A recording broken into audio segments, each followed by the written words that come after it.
حضرت عبد الرحمن بن عوف 4000 درہم لائے. سبحان اللہ. ذرا ان کا ہونا سبحان اللہ. ٹھیک ہے. اور عرض کیا یا رسول اللہ میرا کل مال 8000 درہم تھا. سبحان اللہ. 4000 تو یہ راہ خدا میں حاضر ہے اور 4000 میں نے گھر والوں کے لیے روک لیے ہیں. سبحان اللہ. حضور پاک صلی اللہ علیہ وسلم نے فرمایا جو تم نے دیا اللہ اس میں بھی برکت فرمائے اور جو روک لیا اس میں بھی برکت فرمائے. سبحان اللہ. ہائے ہائے ہائے کیا مزہ ہے.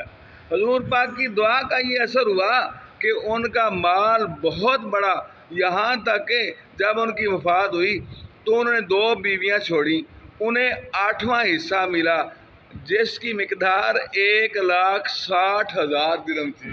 سبحان اللہ. ٹھیک ہے. 8ویں حصے